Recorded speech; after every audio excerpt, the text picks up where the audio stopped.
Selanjutnya adalah pembicara yang sebelah kiri saya, Mas Royan, nanti lebih spesifik lagi tentang masa depan sastra ini melihatnya dari planet Mars ya. Jadi beliau ini ada di Mars, kita ada di bumi. Nah, Mas Royan ini melihatnya begitu. Menurut saya, dah itu cuma bercandaan. Ya, langsung saja pada Mas Royan, monggo Mas. Selamat malam, assalamualaikum warahmatullahi wabarakatuh. Saya diberi tugas oleh Mas Helmi dan komunitas masyarakat Lumpur untuk berbicara tentang masa depan sastra Indonesia di Madura. Ini pekerjaan dukun sebenarnya, karena masa depan kita tidak tahu seperti apa ya. Nah, baru kemarin saya menonton film. Film itu baru rilis memang. Rilisnya kemarin di bioskop-bioskop Indonesia. Judulnya The Wily Robot, robot liar. Ini sebenarnya cerita tentang robot artificial intelligence, dan di film itu artificial intelligence tidak digambarkan sebagai satu momok yang menakutkan. Karena kan selama ini kita takut pada masa depan. Masa depan adalah sesuatu yang tidak kita ketahui, oleh karena itu sering kita takuti. Dan ketakutan kita terhadap masa depan, terhadap teknologi yang hendak yang dianggap akan memperbudak kita, itu barangkali dipengaruhi oleh fiksi, film atau karya sastra. Kita misalnya pernah membaca novel Frankenstein, di mana di situ makhluk teknologi ciptaan orang yang bernama Dr. Frankenstein itu malah menjadi liar. Tetapi di situ monster itu memiliki hati. Kemudian kita juga ditakut-takuti oleh film seperti misalnya The Terminator, dan ketakutan-ketakutan kita terhadap fiksi tersebut itu dilegitimasi oleh orang macam misalnya Yuval Noah Harari, bahwa nanti manusia akan diperbudak oleh teknologi. Tapi sebenarnya itu ketakutan-ketakutan kita yang tidak mendasar misalnya, karena pada akhirnya kita melakukan normalisasi terhadap teknologi itu. Kita mungkin dulu takut bahwa nanti orang bisa berbicara dari jarak yang sangat jauh, tapi sekarang kita melakukan itu. Nah, termasuk juga misalnya ketakutan bahwa tenaga estetis kita itu bakal diganti oleh mesin, karena memang misalnya tenaga kinetik kita sudah diganti oleh mesin sejak revolusi industri. Tenaga kognitif kita diganti oleh komputer, dan kemudian orang berpikir bahwa kemampuan artistik kita bakal digantikan oleh mesin artificial intelligence. Dan ada sebagian orang yang berkata bahwa tidak mungkin, karena mesin itu tidak punya hati, sedangkan manusia itu punya hati, dan hanya manusialah yang bisa menciptakan keindahan-keindahan itu. Tapi ternyata tidak, karena misalnya banyak mesin-mesin artificial intelligence itu yang sudah membuat lukisan yang jauh lebih bagus daripada bikinan manusia. Kemudian David Cope itu pernah bikin mesin artificial intelligence yang bisa membuat komposisi musik Bach yang konon menurut para kritikus itu lebih bagus daripada bikinan Bach itu sendiri. Bahkan David Cope ini juga bikin mesin artificial intelligence yang bisa menulis haiku. Jadi dia bikin antologi haiku, gabungan antara mesin dan manusia. Di Jakarta misalnya Martin Suryajaya itu sudah melakukan eksperimen puisi-puisi yang dibikin dengan mesin artificial intelligence. Dadang Ari Murtono, penyair dari Mojokerto itu yang sekarang sudah pindah ke Kalimantan, itu barusan menulis novel kolaborasi antara dirinya dengan ChatGPT.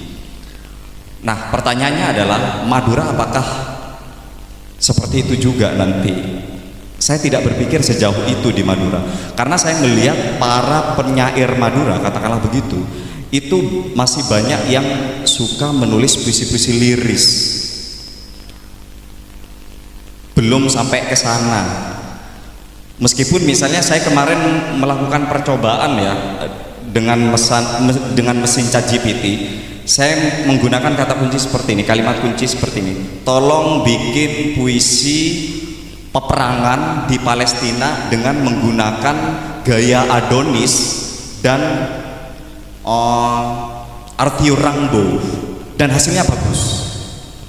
Ternyata ChatGPT juga bisa melakukan atau bisa menulis puisi-puisi yang bagus, yang selama ini diremehkan oleh banyak penyair di Facebook.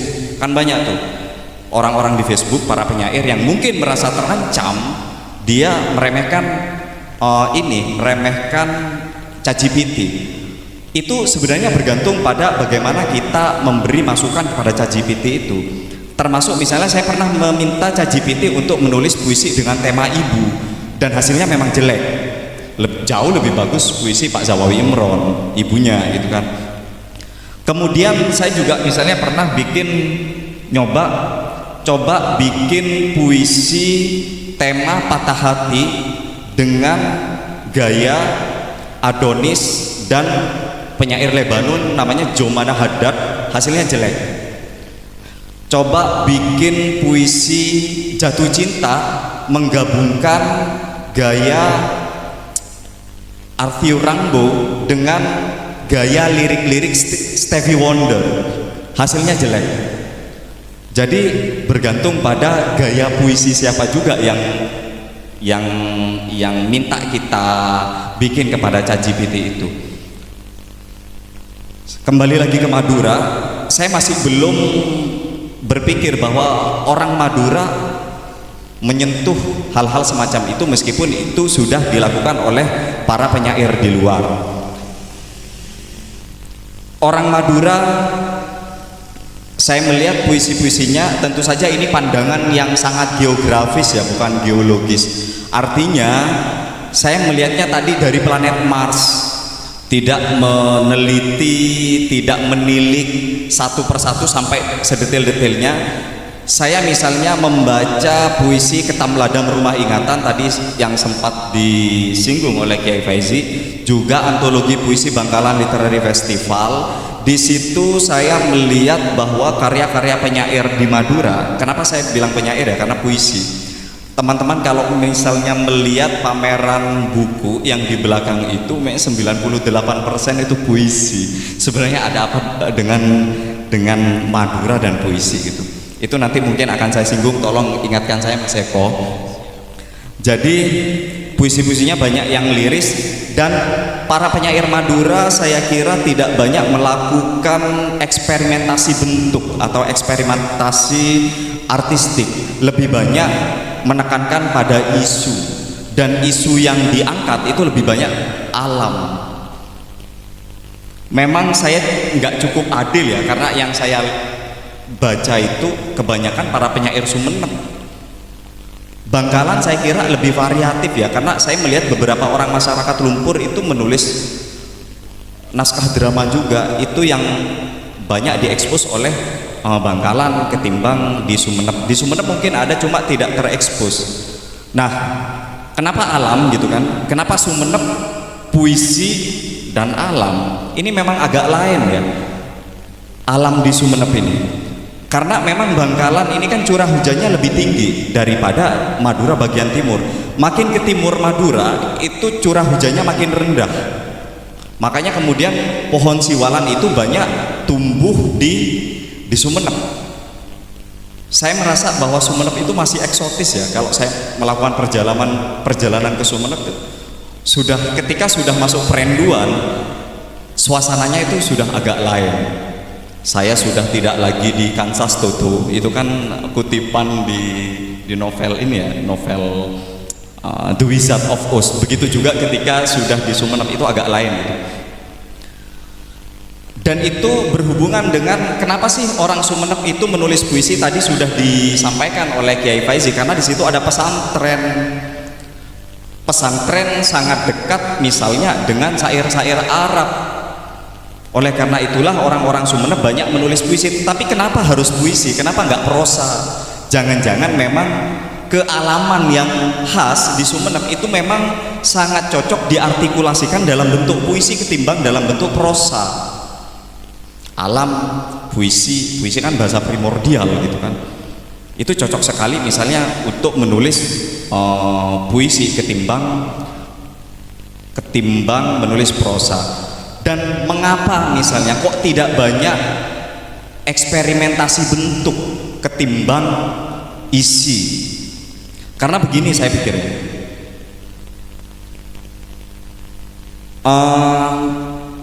sebuah eksperimen karya sastra itu baru dilakukan ketika bentuk yang lama itu sudah tidak memadai untuk mengartikulasikan hal yang ingin disampaikan. Nah, puisi-puisi liris yang selama ini saya pikir berjalan lambat di kalangan penyair Madura itu terus-menerus ditulis karena para penyair Madura itu merasa tidak membutuhkan bentuk baru. Makanya kemudian bentuk-bentuk semacam itu masih terus-menerus diulang oleh para penyair Madura. Kita juga tidak melihat bagaimana para penyair Madura itu menulis kredo puisinya. Saya belum pernah melihat, belum pernah membaca para penyair Madura menjelaskan daya kreatifnya mengapa dia menulis puisi. Dan tentu saja puisi-puisi Pak Zawawi ini masih menjadi model yang semi permanen dari para penyair Madura. Kemudian saya melihatnya koneksi antara kreativitas artistik penyair Madura itu dihubungkan dengan seni-seni yang lain. Jangan-jangan memang ada problem kreativitas di dalam diri orang Madura. Karena kalau kita melihat produk-produk kebudayaan Madura itu sangat sedikit yang otentik. Yang saya lihat sangat otentik itu ya cuma Tanian Lanjeng. Yang lain banyak menyerap arsitektur rumah orang Madura misalnya. Itu kan Cina sekali. Baju orang Madura itu Cina. Can-macanan itu jelas barongsai. Uldaul sekarang sudah ada dekornya, ukiran-ukirannya ukiran-ukiran Bali, padahal Madura punya karduluk. Kenapa kok nggak ngambil ukiran karduluk?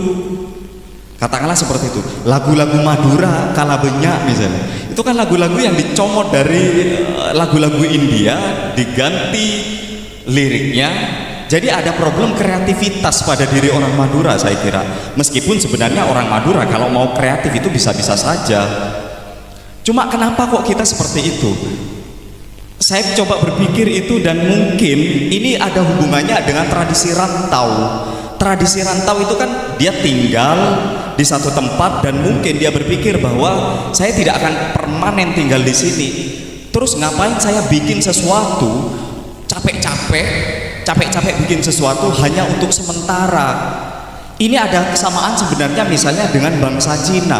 Bangsa Cina ini kan bangsa yang perantau, dia kemana-mana. Maka kemudian orang Cina tidak suka kreativitas. Orang Cina itu tidak memiliki filosofi sesuatu yang otentik. Dalam kosmologi orang Cina, mereka tidak punya yang namanya creatio ex nihilo.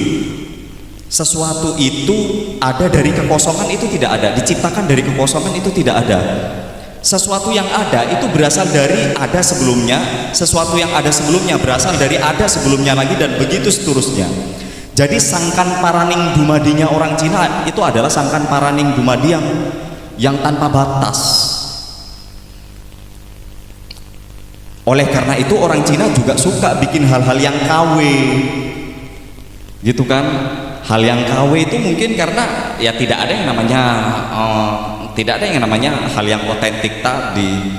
Itu menciptakan sesuatu dari sesuatu yang ada. Itu ada anekdot ya. Kitab suci, Tuhan berfirman dalam kitab suci, pada mulanya Tuhan menciptakan langit dan bumi, selebihnya buatan Cina, gitu kan. Itu maksudnya ya kesukaan orang Cina bikin yang KW-KW tadi, memproduksi hal-hal yang barang-barang secara masif dan sebagainya. Nah, karena orang Madura tidak banyak melakukan eksperimentasi bentuk, dia banyak mengeksplorasi isu yang dia sampaikan, isu yang dia artikulasikan adalah isu-isu alam.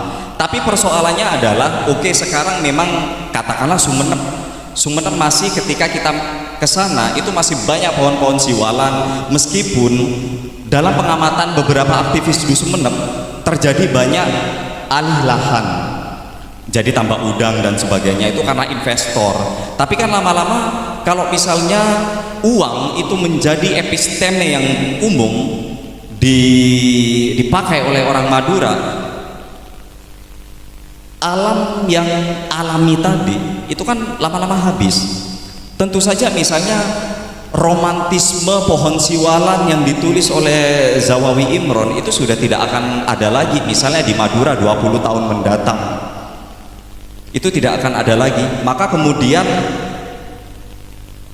misalnya saya kemarin juga melakukan percobaan 3 puisi penyair Madura yang memang pada saat itu saya pakai adalah penyair Sumeneb, mulai dari generasi Zawawi Imron, kemudian M. Faizi, dan yang terakhir Daviatul Umam. Puisinya memang ngomong tentang alam semua, tetapi waktu itu saya membaca postingan dari Kiai Faizi itu bahwa 20 tahun mendatang, bukan 20 tahun ya, 10 tahun lagi Madura akan kekeringan total.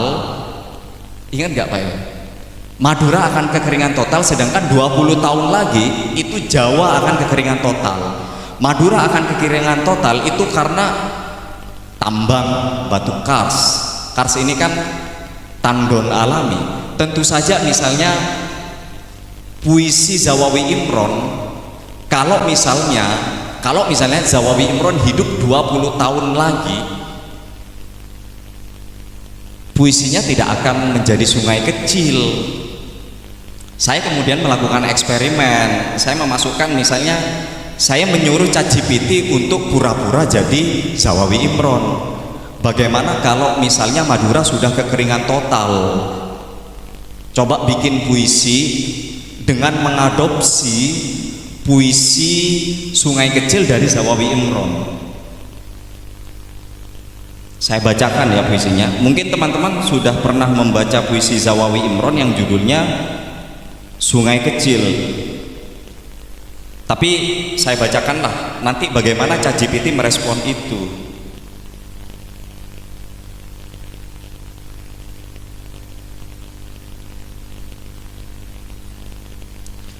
Ini puisi Zawawi judulnya Sungai Kecil. Sungai kecil, sungai kecil, di manakah engkau telah kuliah? Antara Cirebon dan Purwakarta atau hanya dalam mimpi? Di atasmu batu-batu kecil sekeras rinduku, dan di tepimu daun-daun bergoyang menaburkan sesuatu yang kuminta dalam doaku. Sungai kecil, terangkanlah kepadaku, di manakah negeri asalmu? Di atasmu akan kupasang jembatan bambu agar para petani mudah melintasimu, dan akan kubersihkan lubukmu agar para perampok yang mandi merasakan sungai sejuk airmu. Sungai kecil, mengalirlah terus ke rongga jantungku, dan kalau kau payah, istirahatlah ke dalam tidurku. Kau yang jelita kutembangkan buat kekasihku.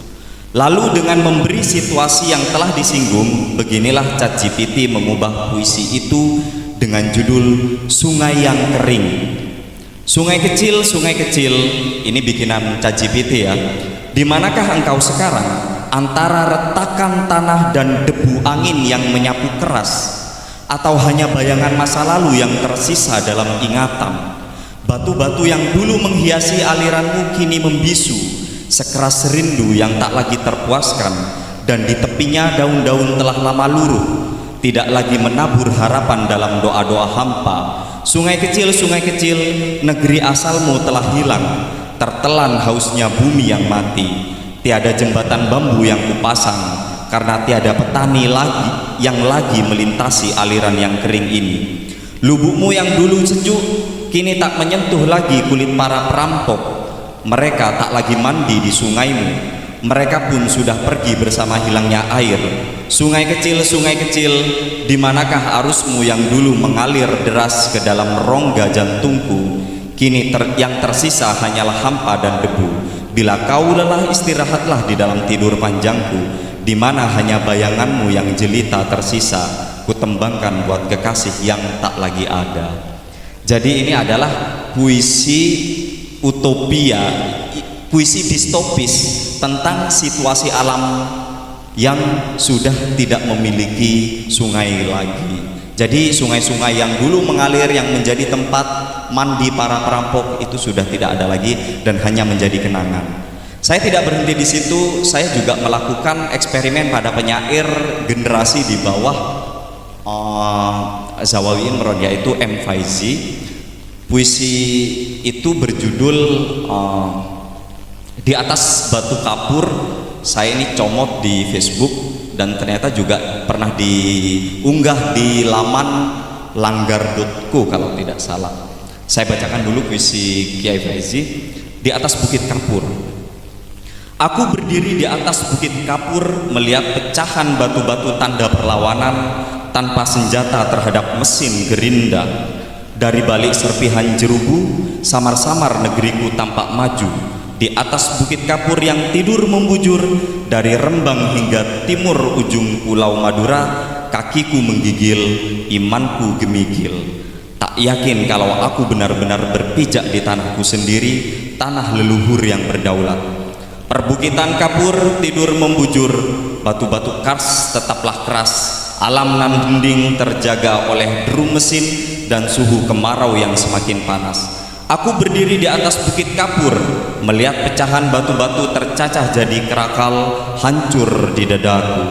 Lalu, apakah guna rintian untuk sesuatu yang bukan milikku? Perbukitan itu, ia seperti dirimu yang lahir dari rahim seorang ibu, titipan untuk dirawat dan dijaga. Selain itu, tugas ayah hanya memberi nama. Aku berdiri di atas Bukit Kapur yang bergeming, tidur di dalam hening, di atasnya tumbuh tembakau, di baliknya tersimpan mineral. Di bawah, aku melihatmu berdiri menatapku, dengan mata penuh gairah, memanggilku turun demi menyambut cinta. Tapi aku tahu, aku tak mau karena engkau akan naik setelah itu untuk menghancurkannya. Kepada mesin kecerdasan buatan, saya bilang, adaptasilah puisi di atas menjadi sajak dengan konteks tanah Madura yang sudah rata karena bukit-bukit Kapur telah habis ditambang. Kalau puisi M. Faizi tadi kan masih ada bukit-bukitnya. Tapi ChatGPT saya minta untuk membuat puisi yang tanah Madura sudah tidak ada lagi bukit Kapur. Maka ChatGPT menulis puisi judulnya Di Atas Tanah Yang Rata. Aku berdiri di atas tanah yang rata, melihat hamparan kosong tanpa tepi, bekas pecahan batu-batu Kapur yang kini lenyap tanpa jejak, ditelan gerinda, dilumat mesin-mesin raksasa. Tiada lagi serpihan jerubu yang samar-samar menutupi negeriku. Kini hanya debu halus yang membumbung di langit yang kian panas, sementara negeriku tampak maju di atas puing-puing tanah leluhur. Dulu bukit-bukit Kapur membujur dari Rembang hingga ujung timur Madura. Sekarang semuanya rata, tanah kering menggigil, imanku ikut menggigil. Ini gak kreatif nih ChatGPT. Tak yakin aku lagi berpijak di tanah yang dulu penuh martabat, tanah leluhur yang kini tak bersuara. Di mana batu kars yang dulu keras, alam yang dulunya hening, kini hanyalah kenangan, terhapus deru mesin yang akhirnya senyap meninggalkan kekosongan di dada yang tak lagi merasakan hancur.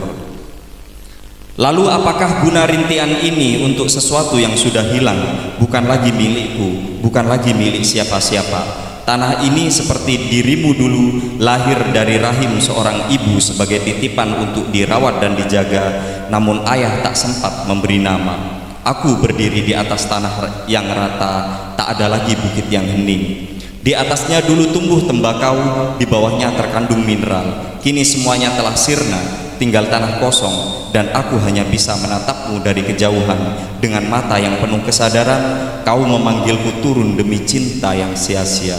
Tapi aku tahu, aku tak akan datang karena tak ada lagi yang tersisa di sini untuk dihancurkan. Nggak ada lagi yang dihancurkan. Kalau tadi kan di puisi M. Faizi masih ada yang dihancurkan karena masih ada bukit itu. Tapi ChatGPT tidak ada lagi, apanya lagi itu. Semuanya memang sudah tinggal kenangan. Nah, ilmuwan pernah memprediksi bahwa pada tahun 2046 samudra akan kosong. Itu karena industri penangkapan ikan. Jadi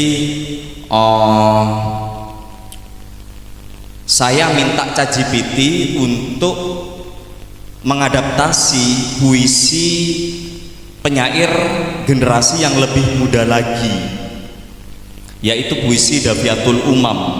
Ini penyair yang saat ini saya pikir paling prolifik ya di Madura. Dia sangat subur sekali menulis puisi dan sekarang orangnya juga tampaknya menulis esai. Puisinya itu berjudul Mata Penjala dan saya minta ChatGPT membayangkan Dafiatul Umam hidup pada 2046 dan menganggit puisi Mata Penjala di laut yang sepi. Jadi saya tidak perlu membaca puisinya Dafiatul Umam, saya membaca puisi yang sudah diadaptasi oleh ChatGPT. Bagaimana seandainya dia menjadi Dafiatul Umam tapi hidup pada tahun 2046. Ini 1 tahun setelah generasi emas ya, 2045. Dan generasi emas nanti tidak makan ikan lagi karena ikan sudah tidak ada. Mungkin makan ikannya adalah makan ikan in vitro atau makan ikan sintetik. Laut yang mati kini judulnya Mata Penjala di laut yang sepi. Laut yang mati kini bersarang di 2 lingkar matanya. Tak ada lagi ombak yang menerjang. Jadi tidak ada lagi tuh misalnya bental ombak, sapu angin itu juga sudah tidak ada lagi. Hanya riak sunyi menggulung hampa. Jemarinya kini meraba jala yang kosong, mengais sisa angan-angan yang terkoyak. Laut yang dulu gusar kini tak lagi berbisik, tak berselisih dengan apapun. Ia diam seperti mengalah kepada mesin-mesin yang merenggut semua kehidupannya. Mimpi-mimpinya tenggelam bersama ikan-ikan yang tak pernah kembali. Langit pun tak lagi nyeri, hanya abu. Kenyataan terlampau jinak untuk peduli. Di lamur mata itu, laut tak lagi biru menyala, tak ada menyalak selain angin yang merintih. Tiang-tiang layar sudah lama goyah, tak ada sakal yang patut ditakuti. Karang di dadanya tak yakin lagi bahwa ikan-ikan akan pulang, karena palung nestapa kini hampa, tak ada lagi yang berenang di kedalamannya. Itu. Jadi kalau misalnya tadi Kiai Faizi optimis sekali ya bahwa di Madura itu kesastraan akan tetap hidup. Mungkin perlu ada yang pesimis ya. Kalau saya sendiri sebenarnya agak pesimis karena sekarang teman-teman yang muda, karena saya banyak bergaul dengan anak-anak muda itu lebih banyak terobsesi oleh gawai ketimbang buku. Itu menjadi kekhawatiran saya. Dan virus aliterat ini semakin menjangkiti, bahkan bukan cuma anak generasi Z ya, tetapi juga generasi seperti saya, generasi milenial, generasi di atasnya lagi generasi kolonial gitu. Itu juga terjangkiti. Dulu kita misalnya membaca buku itu tidak terdistraksi, tidak diintermezzo oleh gadget. Sekarang kita baca dikit-dikit kita buka gadget, dikit-dikit kita buka gadget. Itu yang menjadi kekhawatiran saya.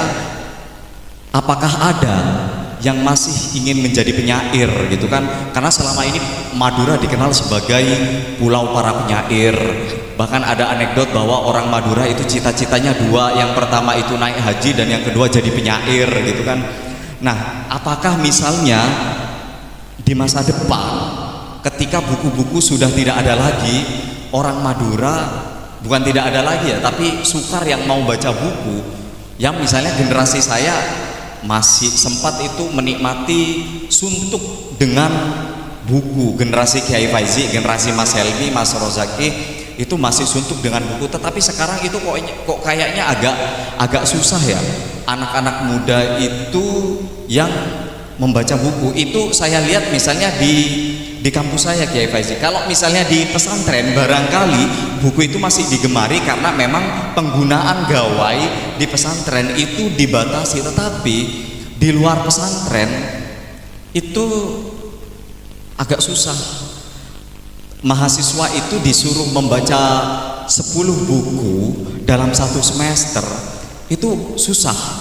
Padahal misalnya dalam waktu satu semester sebenarnya kita bisa misalnya baca 50 buku. Tetapi mahasiswa saya itu, apakah Anda sudah membaca Siti Nurbaya misalnya?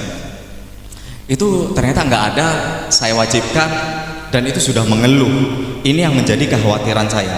Kalaupun misalnya puisi masih ada, puisi masih ditulis oleh generasi 20 tahun mendatang, puisi-puisi Akardian yang ditulis oleh Zawawi Imron, oleh para penyair Sumenep dan sebagainya, itu saya kira agak susah karena fungsi alih lahan itu sudah terjadi. Alih fungsi lahan itu sudah terjadi. Saya membayangkan misalnya di Sumenep semua lahan terbuka, semua lahan hijau sudah menjadi tambak garam semua. Kalau peta puisi secara tematik di Bangkalan saya kurang ngerti ya, karena saya pikir puisi-puisi para penyair Bangkalan juga variatif. Yang saya baca misalnya karya Mas Rozaki itu masih menulis tradisi memang, tetapi Joko misalnya, buku terakhir Joko yang saya baca itu Romba Azan Maghrib gitu kan, itu sudah ngomongin tentang suara, betapa bisingnya suara azan yang saling bersahutan. Kenapa nggak satu saja begitu kan ya? Kalau semuanya azan kan tidak ada yang mendengarkan gitu. Itu. Kemudian Joko menulis sapi tetapi dengan cara yang lain saya kira pada saat itu, yang judulnya Kelorong itu. Sempat saya singgung di forum Sivitas Koteka kemarin bahwa oke, misalnya tadi saya bilang bahwa eksperimentasi bentuk di Madura itu sangat susah, tetapi saya mencatat 3 penyair muda di Madura itu sebenarnya sangat menjanjikan untuk eksperimentasi bentuknya. Satu misalnya, 2-nya dari Sumenep, 1-nya dari Bangkalan, 2-nya itu adalah Sohibur Ridho Ilahi yang agak beda. Yang kedua itu Ebi Langkung, dia sangat kaya imajinasi ya. Dan yang ketiga itu Joko Sucipto. Tetapi 3-tiganya ini sekarang kok kayaknya agak sembelit mungkin ya menulis puisi. Ini nggak muncul, masa kuldesaknya itu lama gitu. Biasanya penyair memang punya masa kuldesak gitu kan. Masa kuldesak itu masa berhenti, tetapi berhentinya itu punya tujuan biar nanti dia semangat untuk bekerja lagi. Tetapi 3 orang ini saya melihat beberapa tahun terakhir agak vakum, padahal saya berharap, kita berharap banyak dari 3 orang ini, di mana banyak melakukan dalam puisi-puisinya, banyak melakukan eksperimentasi bentuk. Saya kira itu. Nah, untuk masa depan itu kan tadi cuma prediksi saja ya. Dan hukum kausalitas itu juga belum tentu bisa terjadi. Hukum kausalitas ini kan fisika klasik, ada aksi, ada reaksi. Tetapi ternyata mekanika kuantum itu tidak mengamini hukum kausalitas dari fisika klasik itu. Karena misalnya ada satu konsep di dalam mekanika kuantum itu ketakpastian Heisenberg. Artinya apa? Momen dari satu partikel gitu kan, momen dan pergerakan dari satu partikel itu tidak bisa diukur secara presisi sehingga hasilnya nanti tidak pasti. Apa yang saya sampaikan tadi misalnya tentang masa depan puisi dan sastra di Madura itu belum tentu terjadi. Kita lihat saja bagaimana waktu berbicara tentang itu. Saya kira itu. Terima kasih Mas Royan. Jadi Mas Royan tadi cukup bertolak belakang apa yang dikatakan Kiai Faizi, bahwasanya beliau ini cukup cukup pesimistis ya. Kalau di sebelah kanan ini ya cukup optimis ya. Sebelum saya buka sesi pertanyaan, beliau tadi bisik-bisik Bapak Kiai untuk sedikit menambahkan beberapa catatan-catatan penting sebelum Bapak Ibu pulang agar bisa nanti dijadikan bahan renungan diri ya Pak Mai. Ya. Monggo Pak.